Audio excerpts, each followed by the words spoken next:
Olá, amigos, tudo bem?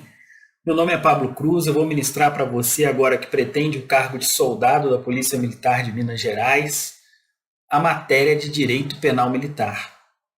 Nela você vai perceber a fundamentalidade, né, da sua compreensão, do seu domínio, até para o próprio exercício da sua atividade. Mas antes a gente precisa passar na prova.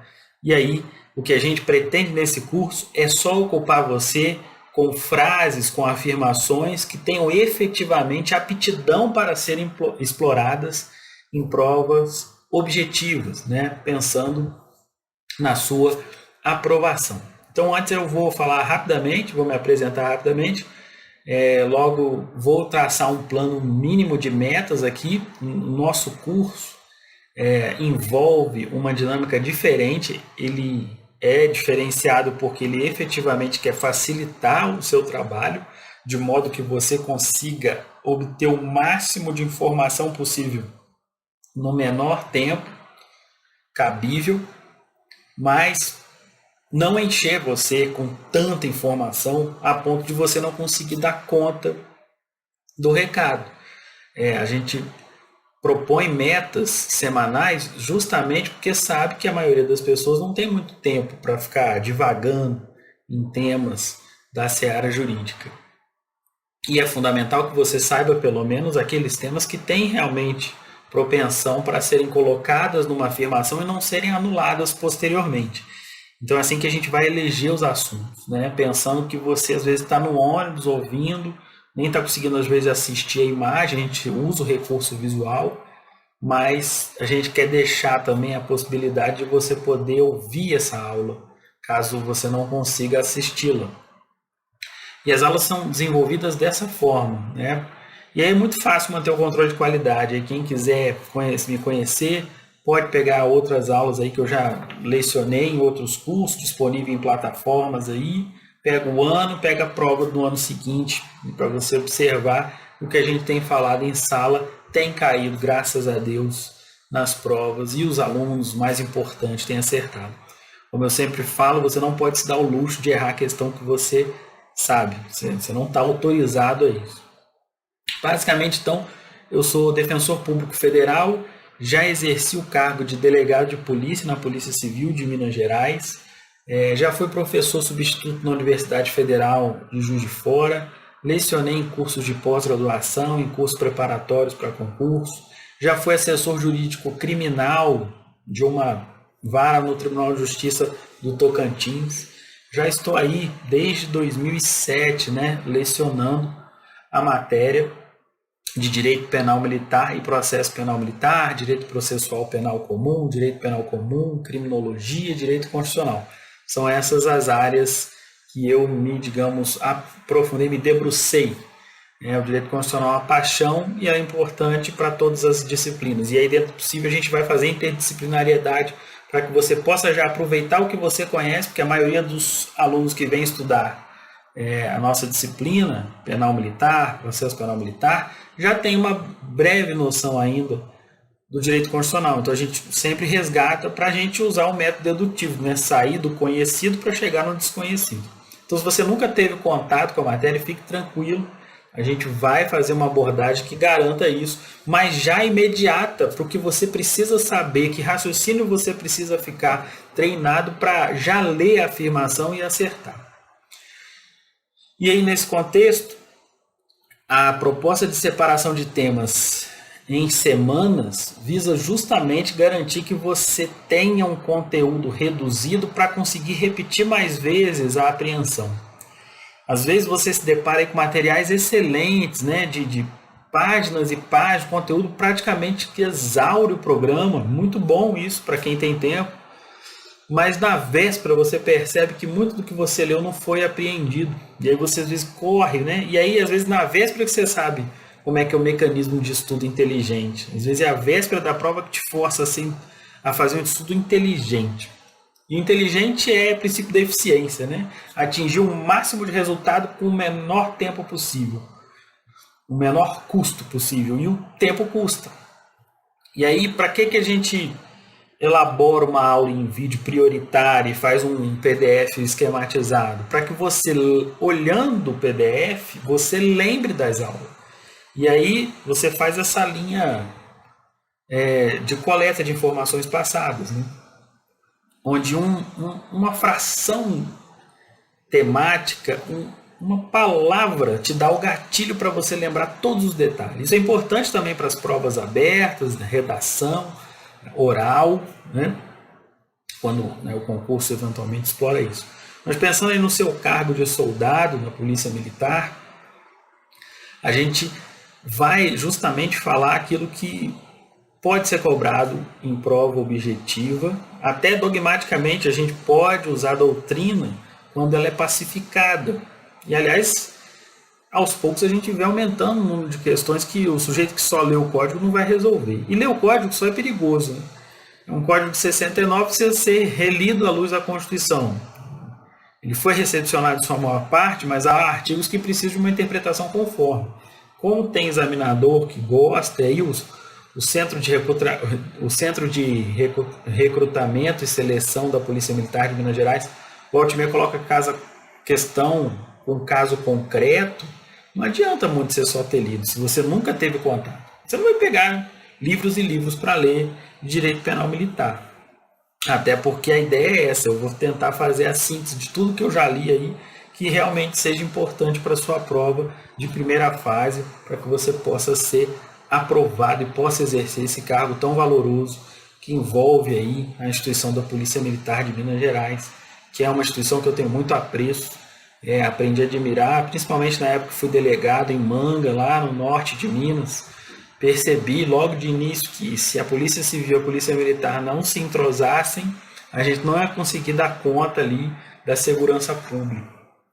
E esse tema é valorosíssimo, né, porque o direito penal militar ele acaba punindo os militares, né? E por esse raciocínio você vai imaginar, do mesmo jeito que faz no comum, que a figura do garantismo, a presunção de inocência vai prevalecer até com maior vigor, porque você está falando aqui de um réu que é militar, um servidor público, passou por um concurso difícil, tem até investigação social, né? Então, na dúvida sobre norma, você vai adotar de novo, do mesmo jeito que faz no penal comum, a interpretação mais favorável ao réu. Mas especificando para que a gente possa traçar esse panorama, né, de como as aulas vão ser elaboradas, como é que eu escolho? Né? Você tem bola de cristal, Pablo? Não.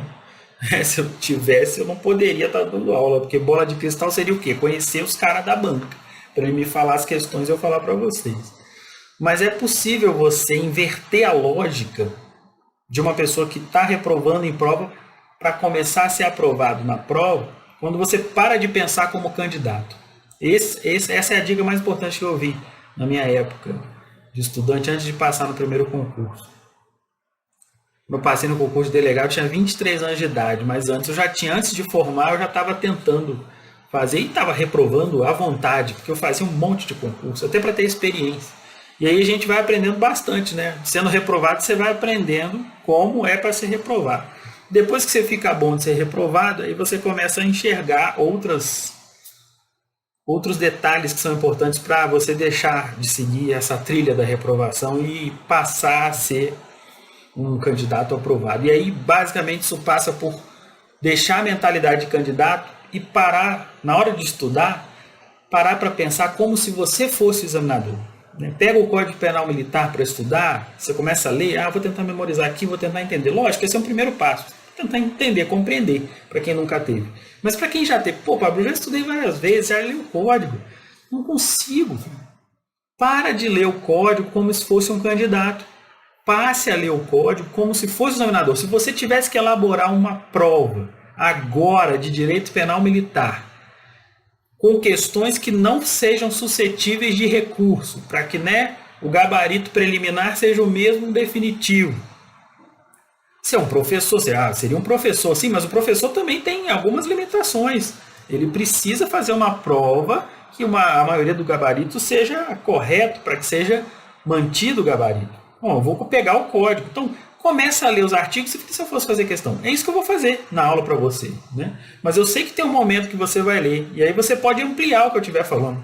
Aqui o mecanismo vai te dar aí questões anteriores do seu concurso, mas eu vou pegar outras questões desse ano que estão acontecendo, porque o examinador pega outras questões de outros concursos para fazer a prova também. Ele fala, o que as pessoas estão falando?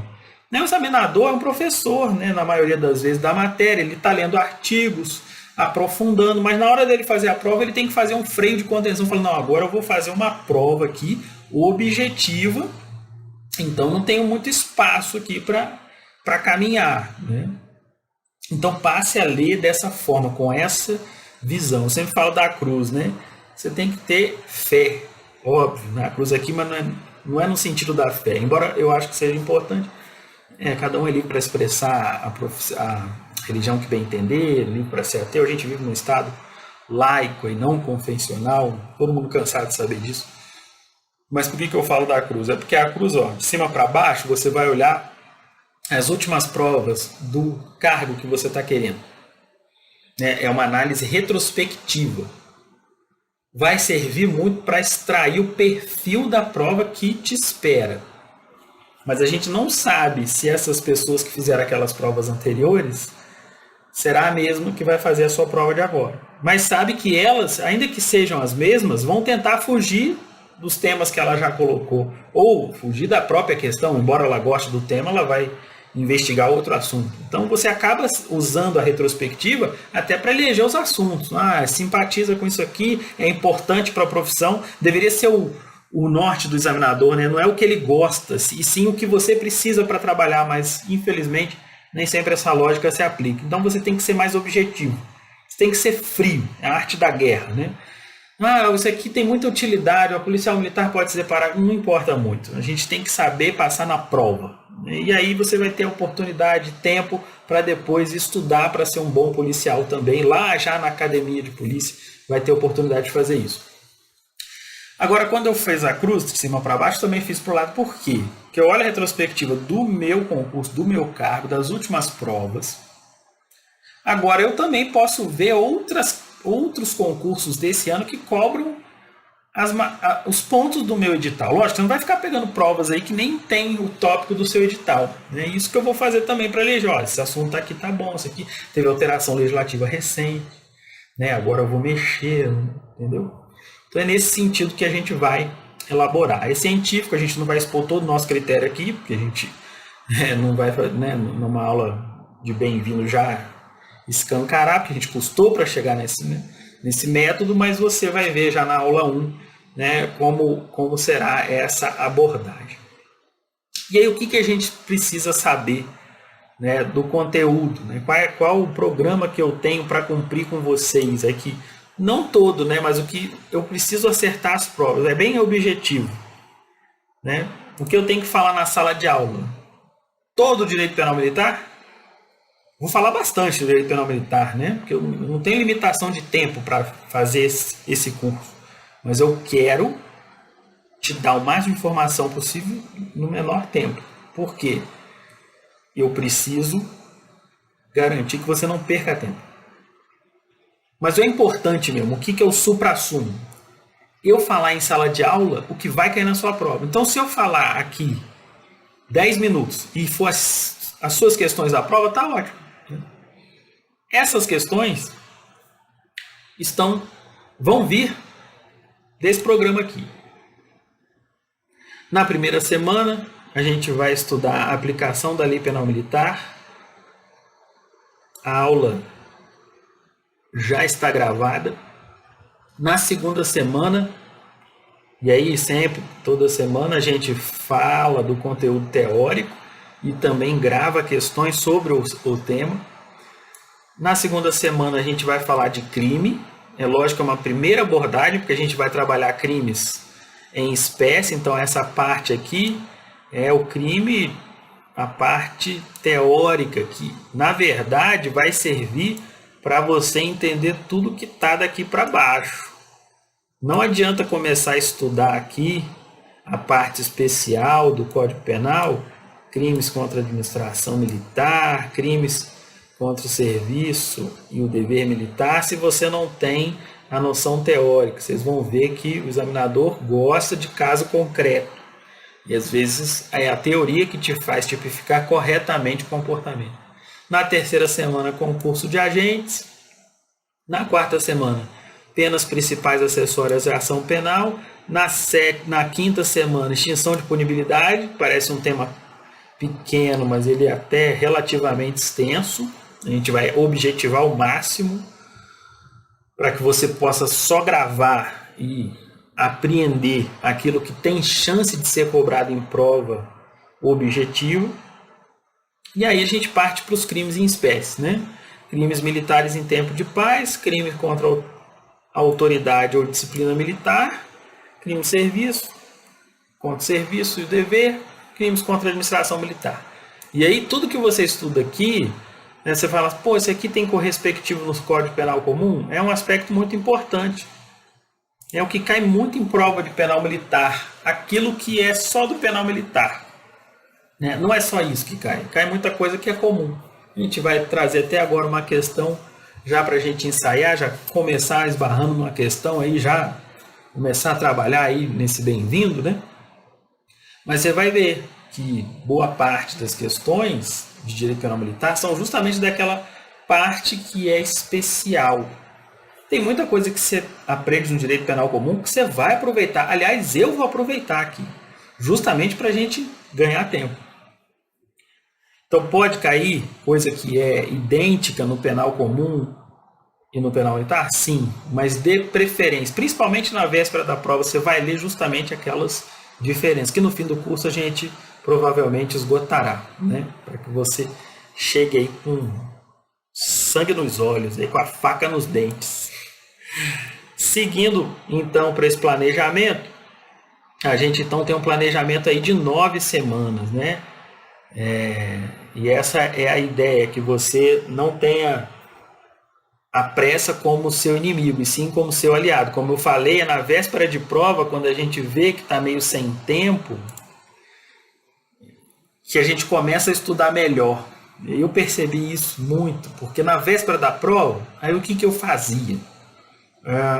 Eu falava assim, nossa senhora, tá faltando muito assunto, como é que eu vou estudar? Na prova oral mesmo, de delegado da Polícia Civil de Minas, lá em 2005, eu estava no último ano da faculdade, fazendo estágio, monitorando no curso pretório na época, nem existe mais o curso, né? Eu trabalhava de manhã, de tarde, de noite, fazendo monografia. E aí eu cheguei para o meu professor e falei, professor, nem teve leis especiais aqui. Tem prova oral e eu posso sortear o ponto leis especiais. Como é que eu faço para ler leis especiais? Eu vou pegar um livro, volume 4 inteiro aqui, de um livro de 2.000 páginas, como é que eu vou fazer? Ele, não, fica calmo. Você não vai ler tudo, não dá tempo de ler tudo. E doutrina, primeiro que você vai ter que ler a lei seca. Mas até para ler a lei seca, eu te sugiro fazer uma coisa antes. No final de cada tipo penal, lá no manual de lei especial, até de parte especial também é assim, você pode pegar o manual de penal militar, que você vai achar isso também, nos bons manuais, né? Você vai lá, vê lá na parte final do crime, né? Das distinções, ou do concurso de crimes. Ó, esse crime aqui é diferente desse. Tipo, lesão corporal seguida de morte é diferente de homicídio qualificado, de homicídio doloso. Homicídio qualificado pela tortura é diferente de tortura seguida de morte. Aí eu já estou estudando a Lei 9455 e estou estudando o artigo 121 do Código Penal. Então, se você percebe que as distinções são mais importantes, é melhor começar por elas. Então, é nesse momento que você, na correria, que você pensa, nossa, se eu estivesse estudando com tempo, do mesmo jeito que eu estivesse estudando na correria, usando o critério da correria, eu estivesse estudando com tempo, eu ia atingir muito mais temas e assuntos que realmente têm chance de serem cobrados. Porque quem tem muito tempo também desperdiça, então acaba ficando prejudicado. Então olha aí para vocês perceberem, uma questão aí que a gente colocou para já iniciar esse trabalho de comentário de questões que a gente sempre vai ter toda semana também. Questão Polícia Militar 2018, soldado. Para efeito da aplicação da Lei Penal Militar é correto. Alternativa A. O militar da reserva conserva as responsabilidades e prerrogativas do posto ou graduação somente quando ele pratica crime militar? a gente vai ver no artigo 13 que o militar da reserva ou reformado, que é aquele que estaria numa situação, que está numa situação de inatividade, né? Ele é da reserva ou é reformado, regra geral, ele está na inatividade. Ele conserva as responsabilidades, bem como as prerrogativas do posto e da graduação, ou da graduação, para efeito de aplicação da lei penal militar. Só quando ele é vítima, só quando ele pratica o crime? Não, tanto faz. Tanto quando ele pratica o crime, quanto quando ele é vítima do delito. Então percebam que o artigo 13 não condiciona a sua aplicação à posição do militar que está na inatividade. Ou ele é da reserva, ou ele está aposentado, que é o que a gente chama de reformado. Não importa. Ele continua mantendo as responsabilidades e as prerrogativas, os ônus e os bônus, para fins de aplicação da lei penal militar. É lógico que isso aqui acaba tendo mais efeito no processo penal militar, artigo 73, se não me engano, no CPPM, né? Que não é importante para você agora. Mas é verificável isso porque o 13 costuma envolver algo posterior ao fato criminoso, né? Aconteceu o crime, eu levo esse cara para onde? Bom, mas ele é aposentado, não importa. Se ele preserva as responsabilidades, você tem que levar ele para um oficial superior à graduação ou ao posto dele. Se ele for oficial, a gente está falando de posto. Se ele for praça, a gente está falando de graduação. Tá? Você pode memorizar isso, volte e meia aparece na legislação penal militar, né? Posto. O oficial tem posto. O graduado, o praça, desculpem, tem graduação. Percebam? Praça, graduação. Posto oficial. Né? O posto tem 2 Os, aí facilita você memorizar. Mas agora não importa isso aqui, eu já estou aproveitando para você consiga memorizar isso. Aprender o sujeito. O que eu faço com ele? Não é para definir a lei penal, na verdade é para onde eu levo ele. Eu tenho que levar para alguém que tenha superioridade hierárquica. Hierarquia e disciplina se mantém até depois da reforma do militar. Né? Você precisa manter o respeito à hierarquia, porque hierarquia e disciplina é a base das Forças Armadas e das Forças Auxiliares, no caso aí que é o caso da Polícia Militar, do Corpo de Bombeiros Militares, que garantem a segurança pública, no caso dos militares estaduais, e a segurança nacional, no caso das Forças Armadas, Exército, Marinha e Aeronáutica. Então, voltando lá, percebam que o artigo 13 não faz distinção. Então, quando a afirmação A fala somente, ela se torna errada. Tanto se ele for autor quanto for vítima, você vai conservar as responsabilidades e as prerrogativas, tanto do posto para os oficiais, quanto da graduação para os praças. Alternativa B. O oficial da reserva ou reformado conserva as responsabilidades e prerrogativas do posto, quando pratica ou contra ele é praticado o crime. Tá certo até aqui, né? O que não ocorre com a praça. Olha aí, cuidado, tá? Aqui também tem praças, porque aqui tem tanto oficiais quando fala de posto, quanto praças quando fala de graduação. Quando então fala não ocorre com praça, a afirmação se torna errada. Por não haverem tais prerrogativas em relação, é errado. Né? As duas estão contempladas. Tanto as praças quanto os oficiais. Tanto as responsabilidades e prerrogativas relacionadas à graduação quanto relacionadas ao posto. Alternativa C, que é a correta, o militar da reserva ou reformado, empregado na administração militar, equipara-se ao militar em situação de atividade, para o efeito de aplicação da lei penal militar. Perfeito. É exatamente o artigo 12 do Código Penal Militar. E aí, Pablo, ali o 13 também é parecido com o 12. O 12 tem muito mais relação com algo anterior à prática do delito. Para a definição da aplicação da lei penal militar, se o militar é da reserva ou reformado, O que lá no Estatuto dos Militares, até alterado lá em 2019, se ele está empregado na administração militar, você poderia falar, pô, mas é reserva ou remunerado pelo Estatuto dos Militares, ele é inativo. Há até quem sustente que esse artigo 12 não mais se aplica, mas na sua prova de penal militar não importa muito essa discussão. Até porque o examinador costuma ser cauteloso.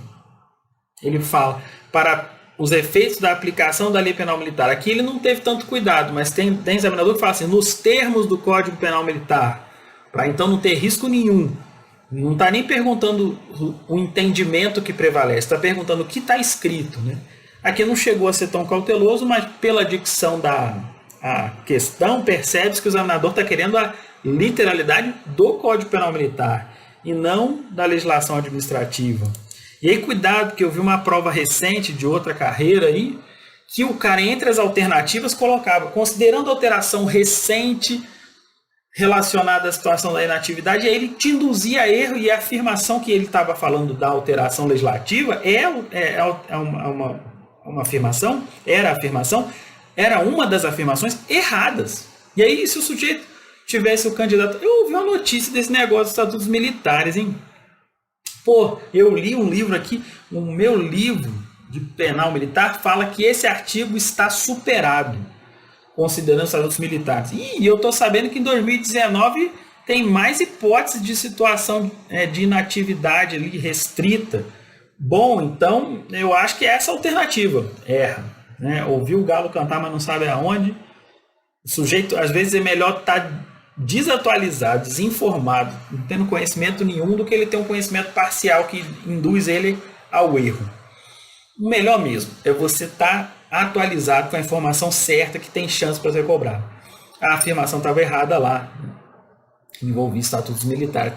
Até porque a questão ali estava mais cuidadosa que essa, nos termos do Código Penal Militar. Aí eu ouvi dizer lá, vou pegar do direito administrativo e trazer penal militar? Não vai. Então, ainda que você fique em dúvida, pô, o cara da reserva reformado, se ele está empregado na administração militar, ele é militar da ativa. É isso que o Código Penal Militar está falando. Ah, mas não concordo. Beleza. Você pode não concordar, mas na hora da prova você marca o que eles querem ouvir, não o que você está achando. Para efeito de aplicação da lei penal militar, equipara-se ao militar da ativa.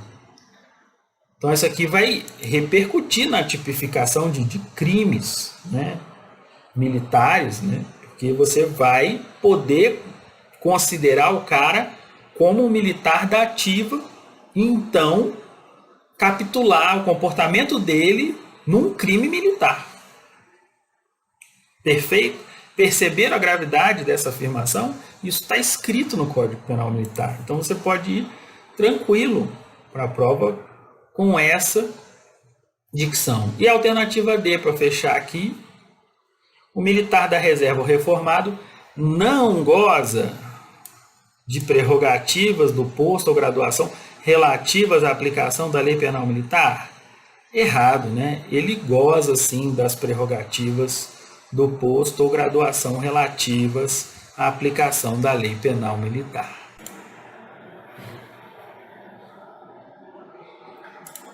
E aí, voltando no artigo 12 aí, é um ponto importante.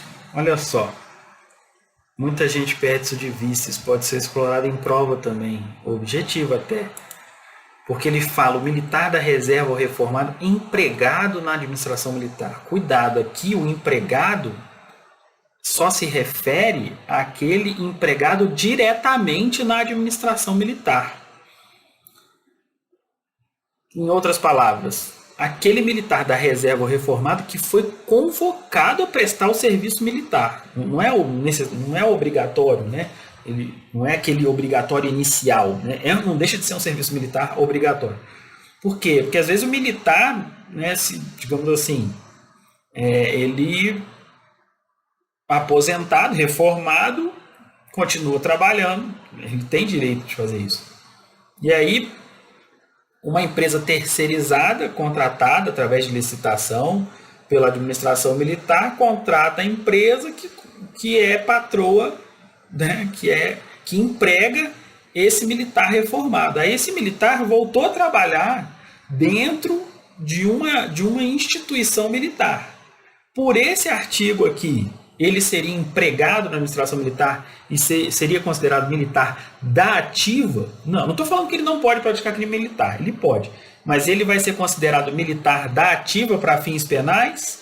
Não. Então é só aquele empregado diretamente na administração militar. Leia-se, aquele convocado pela administração militar. Tranquilo? Então a gente finaliza aqui esse bem-vindo.